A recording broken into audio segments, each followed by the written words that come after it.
자, 안녕하세요. 성경생사입니다. 때마다 세법이 바뀌는데요.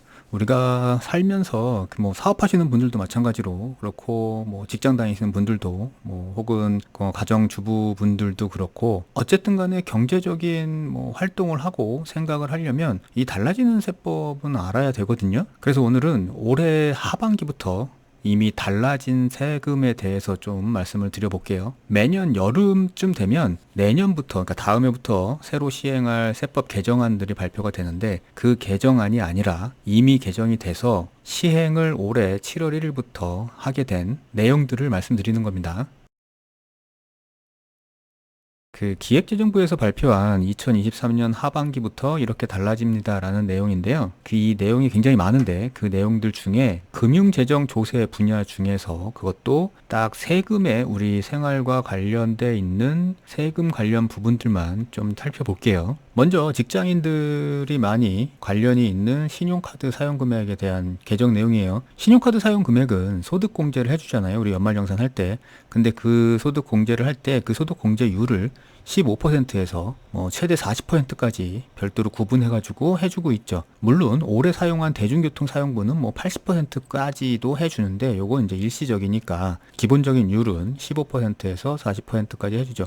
근데 요 중에 30%를 해주는 것들이 있어요. 여기 보시면 도서, 공연, 미술관, 박물관 등 이렇게 돼 있는데, 요거를 이제 문화비라고 보통 얘기를 하는 거죠. 그래서 이제 여기 문화비에 사용한 금액은 공제율을 좀 더 해주는 요런 형식을 취하고 있죠, 원래가. 근데 이제 올해 하반기부터는 여기에 영화 관람료도 추가가 되는 거죠. 그래서 영화를 볼 때 지불한 영화 관람료는 30%까지 공제를 해주는데, 요거는 기존의 문화비 소득공제의 요건처럼 총급여 7천만 원 이하자만 적용을 해줍니다. 근데 이건 영화 관람료만 해주고요. 팝콘이나 음료 등을 사 먹는다 이러면 그런 것들은 아니에요. 관람료만 여기에 해당이 되는 겁니다. 두 번째로 연금계좌 그 추가 납입할 수 있는 한도를 특정 요건의 경우는 확대하는 게 있어요. 우리 지금 연금계좌가 1,800만 원까지 한도를 두고 있는데, 납입 금액을. 근데 요런 경우죠. 그러니까 고령 가구가 기존에 보유 중인 주택을 팔고 매매가액이 더 낮은 주택으로 가게 되면 그 차액만큼을 노후자금으로 활용하기 위해서 연금계좌에 추가로 더 넣을 수 있게 해줬습니다. 그래서 이제 조건은 그런 거죠. 부부 합산으로 1주택을 소유하고, 그리고 부부 중에 한 명이 60세 이상 인 경우에 한도는 이제 1억 원까지 추가 납입을 허용을 해준 거고요. 그리고 이거는 7월 1일부터 납입하는 분부터 적용합니다. 그리고 7월부터 이런 제도도 시행이 됐어요. 그러니까 매입자 발행 계산서 제도 시행 이렇게 돼 있는데, 이게 뭐냐면 우리는 보통 세금계산서를 발행하게 되면 공급자가 발행을 하죠. 그거를 물건을 사는 사람은 그 발행한 세금계산서를 받게 되죠. 근데 공급하는 자가 연락이 두절되거나 아니면 부도가 나거나 폐업을 하는 경우에는 이미 돈도 지불하고 그리고 거래가 일어났는데 세금계산서를 못 받는 경우가 있어요.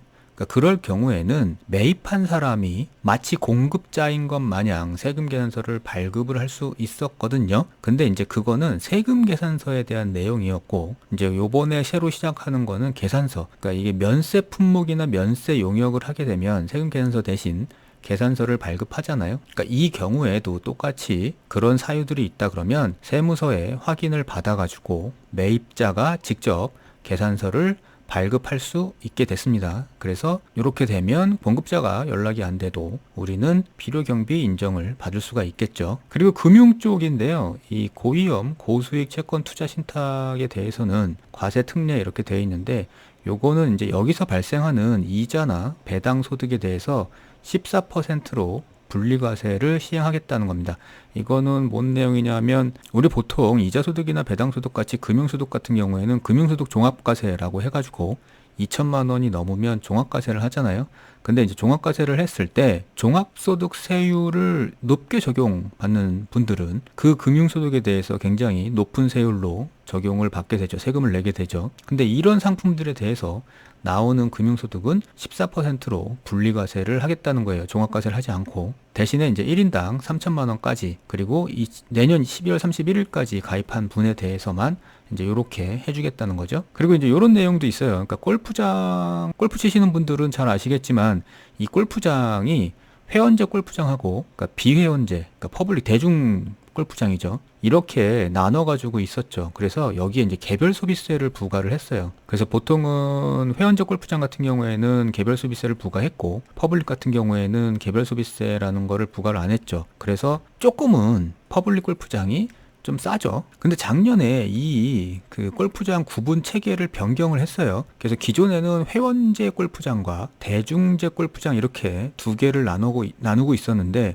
요거를 이제 회원제, 비회원제, 대중형으로 이렇게 개편을 했죠. 이게 새로 생긴 비회원제는 기존에 여기 대중제 골프장을 이렇게 두 개로 나눈 거예요. 그래서 금액적으로 주중에 18만 8천 원, 주말에 24만 7천 원 이상을 받게 되면 비회원제라고 따로 이제 분류를 한 거죠. 그리고 이제 나머지는 기존하고 똑같이 대중형 골프장으로 구분을 한 거예요. 그래 놓고 여기에서 회원제 골프장과 비회원제 골프장까지도 개별 소비세를 과세한다는 거죠. 그래서 개별 소비세가 과세되지 않는 대중형 골프장은 여기 이용료가 여기에 미만이어야 한다는 겁니다. 그리고 뭐 요번에 개별 소비세 관련해 가지고 여러 분야에서 개정이 됐는데, 개별 소비세 과세 표준 경감제도 해가지고 이게 무슨 말이냐면요.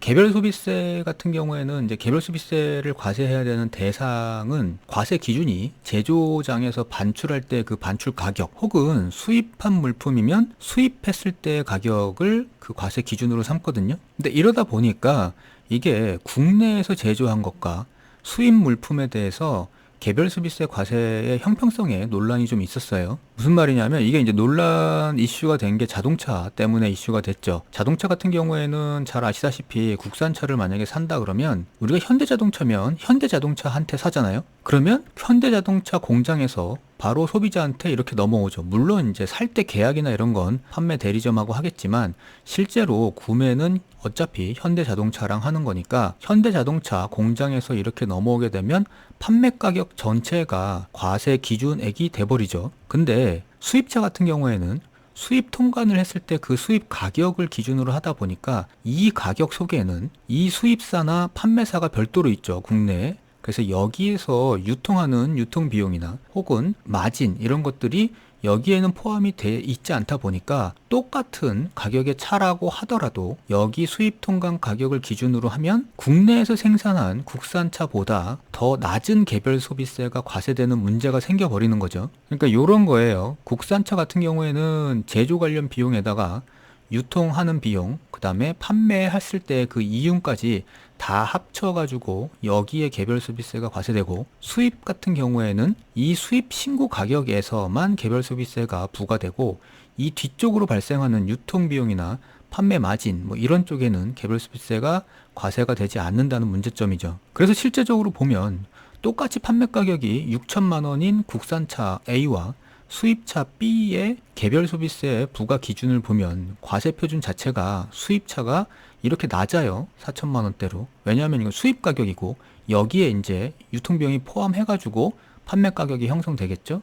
하지만 국산차 같은 경우에는 과세 표준 자체가 높죠. 왜냐하면 여기 이미 다 유통비용, 판매 마진 다 포함되어 있는 상태니까 어쩔 수 없이 이 가격이 높을 수밖에 없고요. 판매 가격이 똑같은데 개별 소비세 같은 경우에는 오히려 수입차가 더 싼 문제가 생겨버리죠. 그래서 이제 이 문제를 해결하기 위해서 이 개별 소비세를 부과하는 과세 표준을 일정률을 깎아주는 제도를 이제 올해 하반기부터 시행을 한다는 겁니다. 그래서 자동차 같은 경우에는 개별 소비세를 과세하기 위해서 과세 표준을 만들 때 판매 가격에서 18%를 깎아서 과세 표준을 적용하고요. 그러면 이제 그만큼 개별 소비세가 좀 적게 나오겠죠. 그다음에 뭐 가구나 모피나 뭐 이런 개별 소비세 대상들도 역시 이 경감률을 적용하겠다는 겁니다. 그리고 이 경감률은 3년 주기로 변경을 하겠다는 내용이고요. 근데 자동차 관련해서 하나 더 있죠. 이게 계속 코로나 시대를 겪어오면서 이 판매 부진, 시장 침체 이런 것들을 걱정해가지고 자동차에 대해서 부과되던 개별 소비세를 한시적으로 인하를 계속 했었어요. 그걸 연장하면서. 그래서 탄력세율을 적용했었는데 원래는 5%죠. 근데 이거를 30%를 인하해가지고 기존에 3.5%만 적용을 하고 있었는데 요거를 이제 올해 하반기부터는 복원을 하겠다는 겁니다. 그래서 개별 소비세가 다시 5%로 올라오면서 그만큼 차량을 구매하는 소비자 입장에서는 차량 가격이 상승하는 효과가 있겠죠. 이제 뭐 대신에 국세청에서 얘기하는 거는 국산차 같은 경우에 이렇게 기본적인 세율 5%로 올라오더라도 아까 좀 전에 얘기했던 이 개별 소비세 과세 표준 경감하는 것 때문에 그렇게 많이는 차이가 나지 않을 거다라는 얘기를 해요. 그래서 뭐 그랜저를 뭐 구입을 했을 때 결국 이 개별 소비세의 인하 조치가 종료됨으로 인해서 증가하는 세액은 한 36만 원 정도에 그칠 것이다. 뭐 이렇게 예상을 하고 있고요. 근데 여하튼 간에 개별 소비세 인하가 종료되면 뭐 그만큼 자동차 가격이 상승하는 건 사실이겠죠. 자, 이렇게 해가지고 올해 하반기부터 이제 달라지는 내용들 중에 세금에 관련한 부분만 몇 개 좀 밀접한 것들만 뽑아가지고 설명을 좀 드려봤고요. 이제 또 조금 지나면 내년부터 바뀌는 이제 세법 개정안이 발표될 거거든요. 그러면 그때 또 한 번 더 설명을 드리겠습니다. 감사합니다.